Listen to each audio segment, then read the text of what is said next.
India TV YouTube channel को subscribe करें और बेल आइकन दबाएं। काबुल एयरपोर्ट से आई हैरान करने वाली तस्वीरें। हथियारों से लैस तालिबान आतंकियों ने एयरपोर्ट को घेरा। काबुल एयरपोर्ट पर अब भी जमा है हजारों लोग। अफगानिस्तान न छोड़ने के लिए विमान मिलने का कर रहे हैं इंतजार। तालिबान के सामने आई बर्बरता। काबुल में बच्चों के अम्यूजमेंट पार्क में लगाई आग।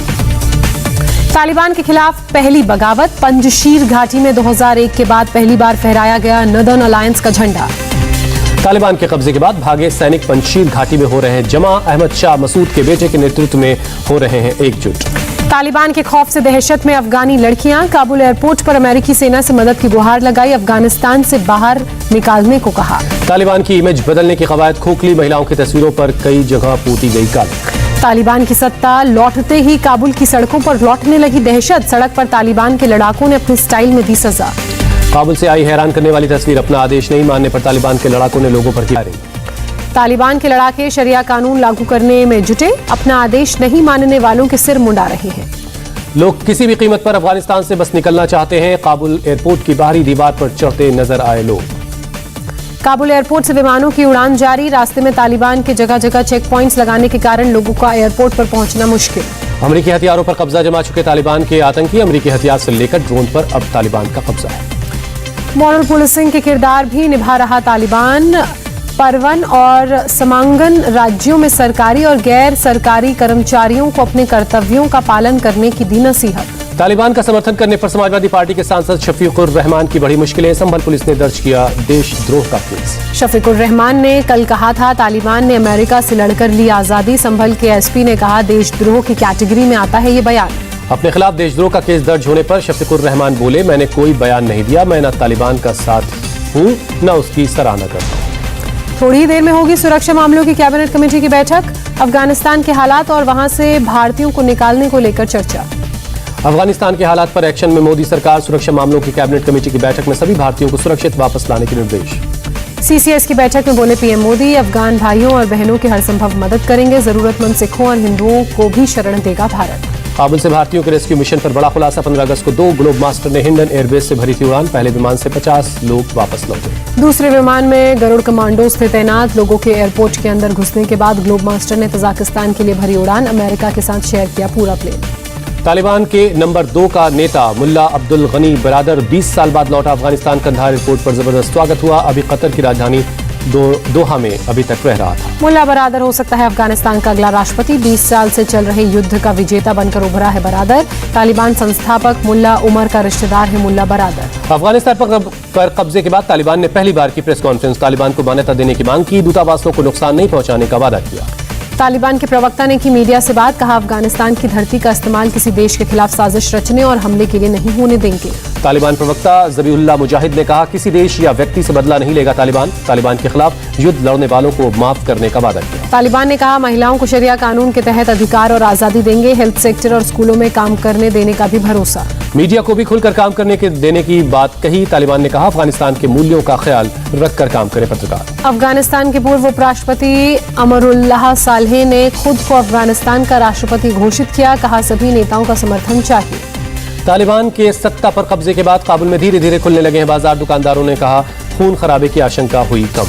काबुल एयरपोर्ट की सामने आई सैटेलाइट तस्वीर। अब एयरपोर्ट पर हालात होने लगे सामान्य। रनवे पर लोगों की भीड़ नहीं। जर्मनी की सरकार का बड़ा फैसला। अफगानिस्तान के विकास के लिए दी जाने वाली मदद पर रोक लगाई। कनाडा ने तालिबान को मान्यता देने से इनकार किया। कनाडा के पीएम जस्टिन ट्रूडो ने कहा आतंकी संगठन है तालिबान। अमेरिका ने काबुल में C-17 ग्लोब मास्टर से गिरकर लोगों की मौत की जांच शुरू की। विमान के कतर लैंड करने पर भी विमान में मिले शव। अमेरिकी वायुसेना के मुताबिक राहत सामान लेकर काबुल एयरपोर्ट पहुंचा था C-17 ग्लोब मास्टर। रनवे पर अफरा तफरी देखकर बिना सामान उतारे टेक ऑफ का किया फैसला। अमेरिकी सेना ने काबुल से अभी तक 3200 लोगों को निकाला। अमेरिका का काबुल से रोजाना 9000 लोगों को निकालने का लक्ष्य है। अमेरिकी एनएसए जैक सुलिवान का बड़ा खुलासा। कहा तालिबान ने आम नागरिकों को काबुल से सुरक्षित बाहर निकालने का दिया भरोसा। अमेरिकी रक्षा मंत्रालय के प्रवक्ता के मुताबिक रेस्क्यू मिशन के लिए हम तालिबान के संपर्क में हैं। अमेरिकी अधिकारियों की तालिबान से रोजाना कई बार बातचीत हो रही है। काबुल से लोगों की वापसी के लिए अफगानिस्तान में अपने पूर्व राजदूत जॉन बास को भेज रहा है अमेरिका। अमेरिकी विदेश मंत्री का ऐलान। अमेरिकी राष्ट्रपति बाइडेन ने अफगानिस्तान के हालात पर दुनिया के नेताओं से बातचीत शुरू की। सबसे पहले ब्रिटिश पीएम बोरिस जॉनसन के साथ फोन पर हुई चर्चा। व्हाइट हाउस के मुताबिक ब्रिटिश पीएम बोरिस जॉनसन अगले सप्ताह G7 के देशों की बुलाएंगे वर्चुअल बैठक। अफगानिस्तान में आगे की रणनीति पर इस बैठक में होगी चर्चा। यूरोपीय यूनियन की अभी तालिबान को मान्यता देने की कोई योजना नहीं, अपने नागरिकों की सुरक्षित वापसी के लिए तालिबान से करेगा बातचीत। काबुल से यूरोपीय देशों का अपने नागरिकों को निकालना जारी। लुफ्थांसा की 3 स्पेशल उड़ानों की जर्मनी में लैंडिंग। काबुल से एक और विमान पहुंचा ब्रिटेन। अफगानिस्तान से 6 से 7 हजार लोगों को निकालने में जुटा है ब्रिटेन। जेनेवा में संयुक्त राष्ट्र दफ्तर के बाहर प्रदर्शन। अफगानिस्तान में महिलाओं को हक दिलाने के लिए आवाज उठाने को कहा। पीएम मोदी के ओलंपिक खिलाड़ियों से मुलाकात का वीडियो जारी हुआ। पीएम ने सोमवार को पीएम हाउस पर खिलाड़ियों के साथ ब्रेकफास्ट किया। पीएम मोदी ने नीरज चोपड़ा के भाले को ध्यान से देखा, पूछा मैं नीलामी कर देता हूं, चलेगा? टोक्यो ओलंपिक में वेटलिफ्टिंग में सिल्वर मेडल जीतने वाली मीराबाई चानू को दिया आशीर्वाद। कंधे की चोट के बारे में भी पूछा। पीएम मोदी ने कुश्ती में रजत पदक जीतने वाले रवि दहिया का भी हौसला बढ़ाया। कहा फाइनल में हो गए थे निराश, बोले बहुत काम किया। ओलंपिक में बैडमिंटन का ब्रॉन्ज मेडल जीतने वाली पीवी सिंधु ने पीएम को गिफ्ट किया बैडमिंटन रैकेट। मोदी ने पूछा क्या नीलाम कर दूं? पीएम मोदी ने पीवी सिंधु से किया वादा, किया पूरा। बैडमिंटन स्टार को खिलाई आइसक्रीम। टोक्यो ओलंपिक की ब्रॉन्ज मेडलिस्ट लवलीना ने पीएम मोदी को गिफ्ट किया बॉक्सिंग ग्लव्स। मोदी ने ली चुटकी, कहा मैं पहनूंगा तो लोग कहेंगे मोदी गड़बड़ करने वाला है। 41 साल बाद ओलंपिक्स में पदक जीतने वाली पुरुष हॉकी टीम ने पीएम मोदी को गिफ्ट की हॉकी स्टिक। पीएम ने अपने स्कूलों में हॉकी स्टिक ले जाने को कहा। पीएम मोदी ने नीरज चोपड़ा से पूछा सवाल। दूसरे थ्रो के बाद विक्ट्री सेलिब्रेशन के मूड में आ गए थे। नीरज का जवाब था मुझे लगा था ये मेरा बेस्ट थ्रो है। पीएम मोदी ने नीरज चोपड़ा को खिलाया चूरमा। गुलाब जामुन को लेकर अटल बिहारी वाजपेयी से जुड़ा खुलासा भी किया। पीएम मोदी ने रवि दहिया के साथ किया हंसी मजाक। हरियाणा के लोग हर पल खुशी ढूंढते हैं, पोडियम पर तो खूब हंस लेते हैं। पीएम मोदी ने बजरंग पुनिया से पूछा पैर में चोट के बावजूद कुश्ती मुकाबला कैसे खेलते रहे। पदक से चूके दीपक पुनिया का भी हौसला बढ़ाया। पीएम मोदी ने विनेश फोगाट के बहाने दी सलाह। कहा जीत को सिर पर चढ़ने मत दो, हार को मन में बसने मत दो। ड्राइवर्स का सम्मान करने के लिए पीएम मोदी ने Olympic silver medallist Mirabai Chanu की तारीफ की। पूछा ओलंपिक से आने के बाद क्या किया। भवानी देवी ने पीएम मोदी को गिफ्ट किया तलवार। ओलंपिक की फेंसिंग में भाग लेने वाली भारत की पहली खिलाड़ी थी भवानी। देश की बच्चियों से पराक्रमी होने के लिए कहा। हरियाणा के मुख्यमंत्री मनोहर लाल खट्टर ने किया गोल्डन बॉय नीरज चोपड़ा का सम्मान। सीएम ने नीरज को बताया हरियाणा का गौरव। हरियाणा सरकार पंचकुला में स्थापित करना चाहती है centre for excellence for athletics. Khattar ने नीरज चोपड़ा को लीड करने का ऑफर दिया। ऑफर मिलने पर नीरज चोपड़ा ने खुशी जाहिर की। कहा हरियाणा और इंडियन स्पोर्ट्स को ऊपर उठाने की पूरी कोशिश करूंगा। योगी सरकार करेगी ओलंपिक में हिस्सा लेने वाले खिलाड़ियों का सम्मान। 19 अगस्त को दोपहर 3 बजे लखनऊ के क्रिकेट स्टेडियम में होगा सम्मान कार्यक्रम। कांग्रेस सांसद शशि थरूर को बड़ी राहत। दिल्ली की अदालत ने सुनंदा पुष्कर मौत मामले में बरी किया। स्पेशल जज ने वर्चुअल सुनवाई के दौरान सुनाया फैसला। थरूर ने कहा फैसले से मिली राहत। पिछले 7.5 साल से टॉर्चर का सामना कर रहा था। महबूबा मुफ्ती और उनकी मां की श्रीनगर में ईडी दफ्तर में पेशी। ईडी ने मनी लॉन्ड्रिंग केस में किया था समन। आज फिर ईडी के सामने पेश नहीं होंगे। महाराष्ट्र के पूर्व गृह मंत्री अनिल देशमुख 100 करोड़ वसूली केस में ईडी ने 5वीं बार सम्मन जारी किया था। सुप्रीम कोर्ट ने महाराष्ट्र सरकार की याचिका खारिज की। अनिल देशमुख केस में सीबीआई की एफआईआर से 2 पैराग्राफ हटाने से इनकार किया। घरेलू एलपीजी सिलेंडर के दाम 25 रुपए बढ़े। दिल्ली में गैर सब्सिडी वाले एक सिलेंडर की कीमत 859 रुपए 50 पैसे हुई। रसोई गैस के दाम बढ़ने पर प्रियंका गांधी ने पीएम मोदी पर साधा निशाना। कहा उज्ज्वला का सपना दिखाकर बीजेपी की सरकार की उगाही योजना फल फूल रही है। तमिलनाडु के पूर्व मुख्यमंत्री पलानीस्वामी और डिप्टी सीएम समेत एआईएडीएमके के मंत्रियों का विधानसभा के बाहर धरना। डकैती हत्या केस में नाम आने की खबर पर पूर्व सीएम भड़के। योगी सरकार आज पेश करेगी अनुपूरक बजट। यूपी चुनाव से पहले कई अहम योजनाओं का हो सकता है ऐलान। लखनऊ में गांधी प्रतिमा को लेकर यूपी असेंबली तक यूपी कांग्रेस के नेताओं ने निकाला मार्च। महंगाई, महिला सेफ्टी और कोरोना से हुई मौतों को लेकर प्रदर्शन किया। यूपी में बीजेपी करेगी प्रबुद्ध अल्पसंख्यक सम्मेलन। अल्पसंख्यक मोर्चा 44,000 लोगों की टीम बनाएगा। घर घर जाकर बीजेपी का प्रचार करेगी टीम। पढ़े लिखे मुसलमानों को बीजेपी से जोड़ना होगा। प्रबुद्ध अल्पसंख्यक सम्मेलन का मकसद अल्पसंख्यकों के लिए चलाए जा रहे काम की लोगों को जानकारी दी जाएगी। महाराष्ट्र में बीजेपी की आशीर्वाद यात्रा का दूसरा दिन। बीजेपी कार्यकर्ताओं ने 103 किलोमीटर तक निकाली यात्रा।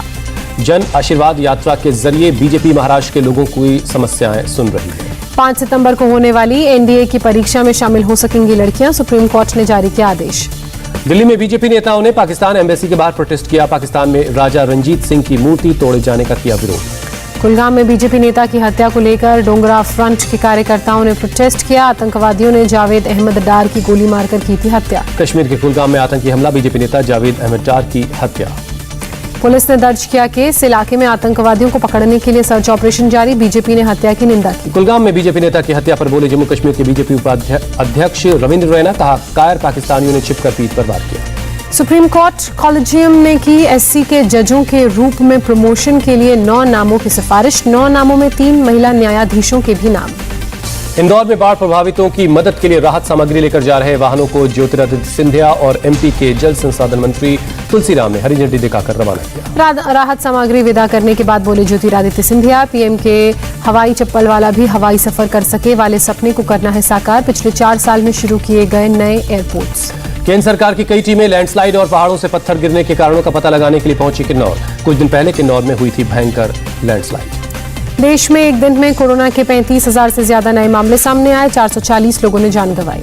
केरल में कोरोना के 21,613 नए केस, 127 लोगों की मौत। उत्तर प्रदेश के बरेली में खौफनाक वारदात। देवर ने किया भाभी का कत्ल। महिला की 6 साल की बेटी के सामने किया उसका मर्डर। भारतीय किसान मजदूर मंच के अध्यक्ष गुलाम मोहम्मद जौला के विवादित बोल, कहा सीएम योगी के 2 बच्चों के कानून बनाने से नहीं पड़ता कोई फर्क। छत्तीसगढ़ के राजनांदगांव में नौकरानी की बेटी ने पुलिसकर्मी पर लगाया दुष्कर्म का आरोप। असिस्टेंट सब इंस्पेक्टर के खिलाफ दर्ज हुआ केस। मध्य प्रदेश के जबलपुर में स्टूडेंट ने लगाया प्रोफेसर पर रेप का आरोप। पुलिस ने आरोपी प्रोफेसर को गिरफ्तार किया। इंदौर में जिला प्रशासन ने जब्त किया 50,000 लीटर केरोसिन। 3 डीजल टैंकरों में छिपाकर मिला मिट्टी का तेल। 9 डीलर्स के खिलाफ एफआईआर दर्ज।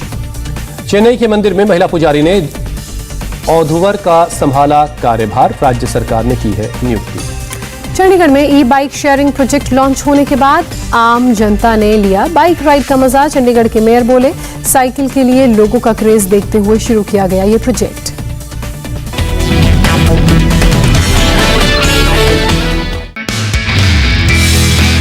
नमस्ते, मैं हूं मीनाक्षी जोशी।